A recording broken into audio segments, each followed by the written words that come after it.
So I want to start today's deep dive with a riddle. Okay, I like riddles. It's technically a parenting riddle, something about washing dishes. But if this stack of documents we're looking at is to be believed, the answer might just unlock, well, the architecture of the entire universe. That is a massive claim. I know it sounds like a huge overstatement for a Monday, but you have to stick with me on this one. It's a bold claim, but honestly, after going through this material, especially that essay, The Secret of Life, and the Spanish letter, Sorprende a Dios. Surprise God. Yeah, surprise God. I'm starting to think he's onto something. It deals with information theory, theology, neuroscience, and somehow it all comes back to a kitchen sink. Okay, let's set the stage then. The source material is from an author named Leo. One piece is this heavy philosophical breakdown, and the other is a letter to his mother, Giselle Maria, for Valentine's Day. Right, and they both orbit around this one central riddle. So let's just jump in and try to crack it. Let's do it. Okay, here's the scenario. A father tells a child, go do the dishes. Super simple command. We've all been there, on one side or the other. Exactly. So day one, the child says yes, but then, doesn't do them. Classic. Day two, the child says no, but then actually goes and does them anyway. Grudgingly, the reluctant obedience, I know that one too. Day three, the child says no and does not do them. Full rebellion. And then day four, the child says yes and does them. Okay, so let's just look at that data set. Right. Day one is hypocrisy. You say the right thing, do nothing. The politician's answer, yes. Day two is that reluctant obedience. They complain, but they do it. Day three is just straight up rebellion. No word, no deed. And day four is duty. Compliance. You say you will and you do. And looking at that, my logical brain just says, okay, that's it, we're done. It feels complete, doesn't it? We've exhausted every binary combination of word and deed. Yeah. You have yes, no, no, yes, no, no, yes, yes. The matrix is full. What else is there? And the source material argues that this is basically the human condition. We're just constantly shuffling between these four states. We promise and don't deliver. We do the right thing but hate it. We rebel, or we just follow the rules. Right, and we usually think day four duty is the peak. That's the goal. Yes, Father, I will. And then you do it. That's being a good person. But the author, Leo, he argues that even day four is still a trap. It's still a reaction. It's all within this cycle of command and obedience. The father is the engine. The child is just the gear. Which leads to the big question he poses.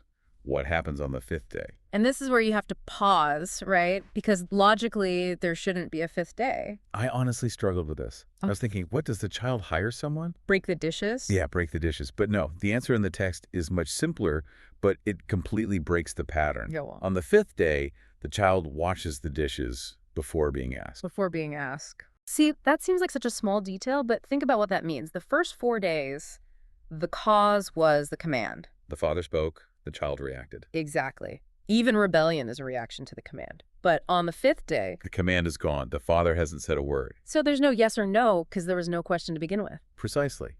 The text calls this initiative born from love. The child didn't do it because of a rule. They did it because they looked at the kitchen, saw the mess, and understood the father's desire for a clean home. They aligned their will with his. They saw what the father saw. That's the key phrase for me. No. Yo, yes, no, something else entirely. It's like the child graduated from being, an employee to a partner. And that shift from employee to partner, from law to love, that's the core of these documents. The author connects it to a parable in Matthew 21, but he says most of us, and frankly most theology, just stops at day 4. We think the goal is just obedience. But obedience is just the baseline. He's saying, no, that's just compliance. The goal, the secret of life, is to get to day 5. To have the law written on the heart, so you don't need the rule anymore. Because you are the rule. Oh, you are the rule. Okay, so that makes sense from the parenting side. But this is where the deep dive gets really wild. He applies this logic to, everything. To God. To God and the universe. The text asks this huge question. In a universe with an all-knowing creator, or, even if you're an atheist, a universe with rigid laws of physics, is it possible to actually surprise the system? Can you surprise God? Yeah.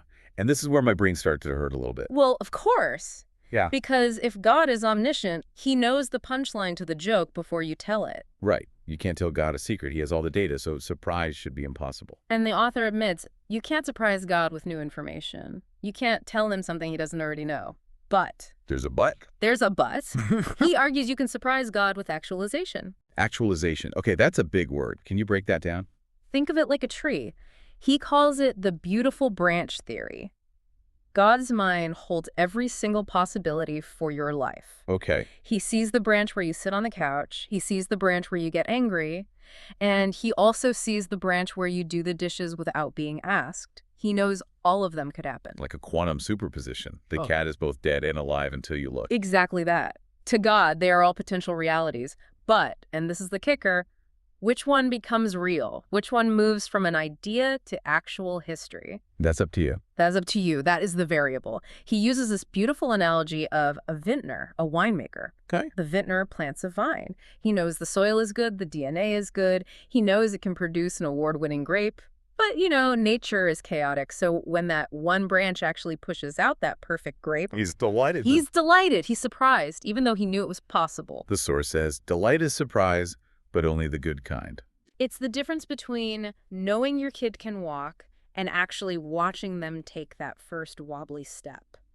The potential becoming actual. That's the surprise. That's a really empowering way to look at free will. You're not changing the plan. You're just activating the best version of it. You're collapsing the wave into something beautiful. And the problem, according to the author, is that we usually activate the boring parts. He talks about probability.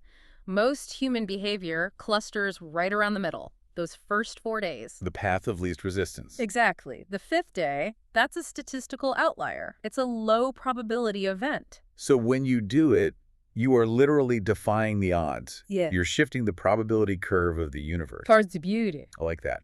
But let's be real, it's hard. It is so much easier to sit on the couch. So much easier. And the text introduces a mechanism for this, for how we get stuck and how we can expand. He calls it the life cone. The life cone. Now I know what you're picturing. The cone of silence from Get Smart. Or a dog. Or a dog with a cone, yes. No, it's more abstract. Picture a cone expanding outward from you. The text says it's the living boundary of everything you can care about, act upon, and co-create. So is the scope of your reality. Pretty much. For a baby, the life cone is tiny. 2 feet wide. Maybe. It's hunger, warmth, and mom. A baby can't care about geopolitics. It's not in their cone. But as you grow, ideally the cone widens. Right. It expands to your family, your friends, your community. He breaks it down into 3 spheres: action, co-creation, and care. Okay, let's make these concrete. Let's start with action. Action is moving from reactive to generative. Reactive is day 4. You see the office printer is out of paper. You think, not my job. Or you fill it because the boss is watching. Right. Generative is day 5. You see it's out of paper, and you fill it because you know your colleague has a deadline in 10 minutes. You solve the problem before it's a problem. Okay, huge shift. What about co-creation? Co-creation is moving from just maintaining the system to actively improving it. Think about a marriage. Maintaining is buying flowers on your anniversary because you're supposed to. Co-creation is noticing your partner is stressed. So you reorganize the whole schedule, you take the kids out, and you create space for them to breathe. You're not just following the rules of marriage, you're redesigning the day to generate joy. You're participating in the architecture of the relationship. And the third sphere, care.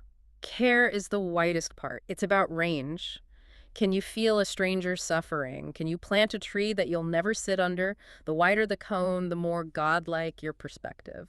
But this is where the text gets a little dark, or maybe just honest.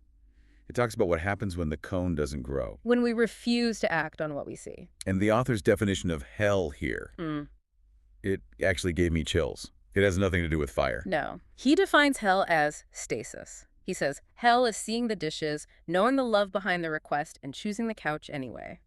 Oof, that hits. The couch is the enemy. The couch is entropy. It's the default state. It's that moment of paralysis where you know what the day 5 action is, you can do it, your life cone has shown you, but you just don't. You choose day 3 rebellion or day 1 hypocrisy instead. And the text argues that hell is the gap between what you could be and what you are. It's that old saying, hell is meeting the person you could have become. Exactly. And you can only be in hell if you know there's a heaven. It's the awareness of that better branch that makes the current one so painful. So if hell is being stuck, then heaven isn't a final destination either. The text calls it an infinite onion. Which is a funny image, but it works. Heaven isn't a place you arrive at and then retire. It's a process. Every time you cross a threshold, every time you do the dishes uncommanded, you peel back a layer. You expand your life cone. And guess what you see? A new horizon. A whole new set of dishes to wash. So the reward for good work is more work. In a way, yes. But it's meaningful work. You're not an employee anymore, remember? You're part of the family business. Okay, so we want to expand the cone, peel the onion, but what's the engine for that? The text talks about a disconfirmation engine, Right. And it's powered by something he calls permanent self-attack. which sounds awful, like a recipe for depression. He clarifies that. It's not emotional self-hatred, it's intellectual rigor. It's attacking your own assumptions like a scientist. And this leads to my favorite analogy in the whole thing. The rocket. Oh, the exhaust theory. Yes, he says mistakes are not failures, mistakes are exhaust. A rocket taking off produces massive amounts of smoke and fire. That's the exhaust. And if a rocket produced no exhaust, what would it be doing? Sitting on the launch pad, going nowhere. Exactly. Mistakes are the byproduct of propulsion. If you're not making them, you're not moving. You're in stasis. You're in hell. There's a joke in the text that illustrates this. A law student, an information theorist, and a neuroscientist walk into a bar. A classic setup. The law student is talking power, the information theorist is talking patterns, and then the bartender interrupts them. Asks, another round. And the neuroscientist just yells, "Surprise!" The bartender's totally confused. But the neuroscientist explains that the interruption, the break in the pattern, is the only way new information gets into the system. Don't hate the mistake. It's spill your cup so you can fill it with something better. Right. And speaking of bartenders, we have to talk about the story of Leo and the bartender. This feels like the practical application of everything. This is a great day 5 example. The author, Leo, is at a bar, and the bartender is bored, bad at his job, just. Day 3 behavior. Totally. And instead of complaining, Leo decides to teach him a protocol. He gives him 5 rules for listening. 1. Bring drinks more often. 2. Affirm what they said. 3. Ask a question. 4. If stuck, ask why. And 5. If desperate, tell them about me. And it sounds so simple, but it changes the guy. Years later, the text says the bartender doesn't remember Leo's name, but he remembers the protocol. Truth travels through habits. That's the quote. A simple parable or habit can travel further than a complex book. And this connects to why we even read these things. He says reading a text like this once gives you velocity, A speed boost. but reading it a second time gives you acceleration. Yeah. Because the text doesn't change, but you have. Yeah. Your life cone is bigger. You see things on the second pass that were invisible before. Exactly. So zooming out, we have the riddle, the life cone, the rocket exhaust. What's the end game here? Is it just self-improvement? No, and this is where it gets planetary. The goal is a phase transition for the whole species. Like water to ice? Kinda. He references the Lord's Prayer, "Thy kingdom come on earth as it is in heaven." Most people think that means beam us up, get us out of here. Right. But the text argues it means bring heaven here, pull that pattern down to earth. And you do that by shifting the probability distribution. Back to the stats. Think about it. If you're the only person acting on day 5, you're an outlier, a weirdo. But if enough people start doing it, if the center of gravity for the whole species shifts, Kindness becomes the norm, not the anomaly. it's like herd immunity, but for grace. Every time you do the dishes uncommanded, you're not just cleaning a plate. You're making it statistically more likely your neighbor will do the same. But the text ends with a warning about this, doesn't it? About the disconnect between people with different size cones. Yes. This is crucial. He says, the incompetent can't see competence. Oof. If your life cone is small, if you're stuck on day 3, and you see someone on day 5 being incredibly generous, you don't see love. You see arrogance, you see a show-off, or a sucker. You literally lack the hardware to understand their motivation. You think they must have an angle, and that's why the text advises humility. You can't scream about living on day 5. You have to just quietly do the dishes. You surprise God by quietly doing the dishes at dawn. That's a beautiful image. It really is. And it brings it all back to the personal. You know, that Spanish letter, Sorprende Dios, it ends on such a touching note. Yeah. After all this high-level philosophy, he turns back to his mother, Giselle Maria. It grounds the whole thing. He credits her with planting the seed. She taught him God is love, and this whole framework is just his way of wrapping that simple lesson up and giving it back to her. It's a day 5 act in itself. He wasn't commanded to write it. He did it to delight her. A son surprising his mother. Which, if the theory holds, is exactly how we surprise God. I want to leave our listener with a final challenge from this. It's something that has been stuck in my head since I read it. The author suggests God is waiting. Which is the opposite of how we usually think of it. Right. We think we're waiting on God to fix the world. But this text says God is waiting on us. The beautiful branch, the best version of today, exists in potential. But it only becomes real if you choose it. You have to collapse the wave. Exactly. So here's the question for you listening. What is the one thing you can do today, uncommanded, that would surprise the system? What is that small act of beauty no one is expecting? Find your dishes and wash them. Before anyone asks. Thanks for listening to this deep dive. See you on the 5th day.